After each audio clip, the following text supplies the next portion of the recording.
একটা খুব বড় ইস্যু হচ্ছে আমাদের লাইফে রাগ। এবং এই রাগকে কি করে আমরা ম্যানেজ করতে পারবো? আপনারা যারা আমার ভিডিও এখন দেখছেন তাদের মধ্যে হয়তো অনেকেই আমার কাছে এসেছেন যে অ্যাঙ্গার ম্যানেজমেন্টের জন্য, যে কি করে আপনারা আপনাদের অ্যাঙ্গারকে ম্যানেজ করবেন।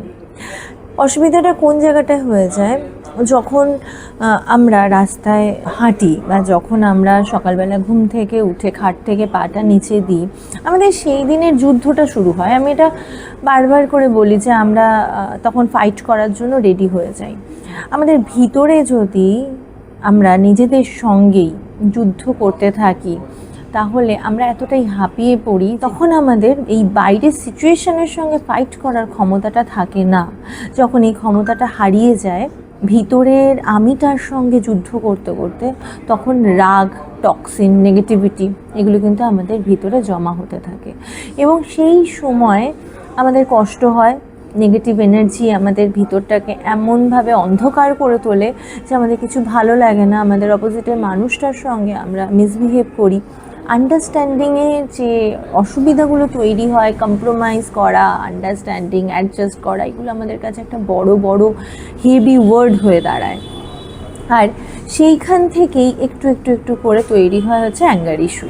যারা আমার সঙ্গে কন্ট্যাক্ট করছেন তারা জানেন যে আমি কিভাবে ব্যাপারটাকে হ্যান্ডেল করি। আর যারা আমার সঙ্গে যোগাযোগ করতে পারেননি বা পারছেন না কোনো কারণের জন্য, আমি তাদের জন্য বলবো যে আপনারা মিউজিক থেরাপি তো নিতেই পারেন।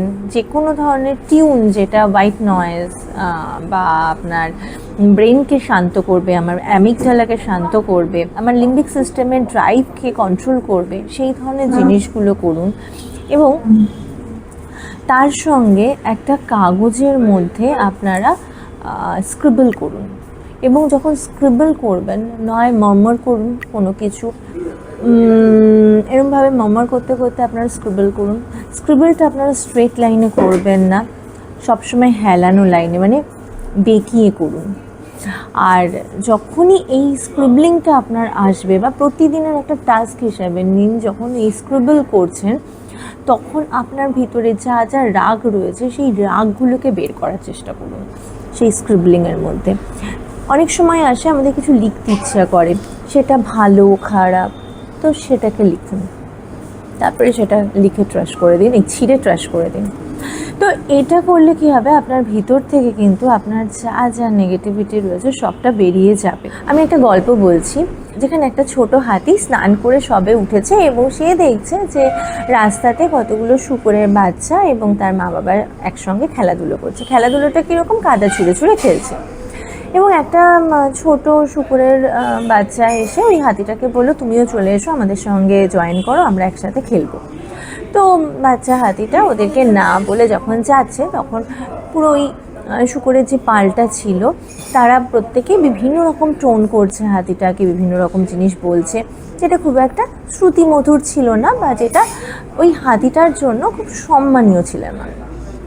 সে বাড়িতে এসে কিছুই বলেনি। পরে সেই হাতির যে মা বাবা আছে, সে শুনতে পারে যে সেই হাতিটাকে এরকমভাবে শূকরের পাল এরকম কথাবার্তা বলেছে। এবং তখন তো হাতিটাকে সে খুব বকাবকি করছে যে কেন তুমি কিছু বলনি, তুমি তো চাইলেই অনেক কিছু করতে পারতে, তুমি তাহলে কেন এই সম্মানহানি করে এসেছো, যেটা আমাদের পুরো আমাদের গোষ্ঠীর জন্য খুব অপমানজনক। তখন হাতিটা বলছে যে হ্যাঁ ঠিকই বলেছো, এটা আমি কিছু বলতে পারিনি। তো মা তাড়াতাড়ি করে বলছে, কেন বলনি, তুমি তো চাইলেই তুমি ওদেরকে তোমার একটা সুর দিয়ে ছুঁড়ে ফেলে দিতে পারতে, পা দিয়ে তুমি সরিয়ে দিতে পারতে, তাহলে তোমাকে এত বড় অপমান নিতে হতো না।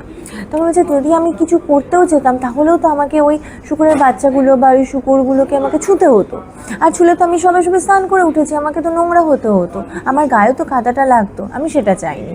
তো এটা না খুব ইম্পর্টেন্ট জিনিস। আমি যেদিনকে এই গল্পটা পড়েছিলাম, আমাকে কিন্তু এই গল্পটা বেশ ভাবিয়েছিল যে নর্মালি কী হয়, আমরা যখন রেগে যাই তখন আমরা দুটো কথা বলে ফেলি, আমরা কিছু খারাপ বিহেভিয়ার করে ফেলি, এবং সেই জিনিসটা কি হচ্ছে, আমাদের ভিতরেই কিন্তু সেই ময়লাটা দিচ্ছে।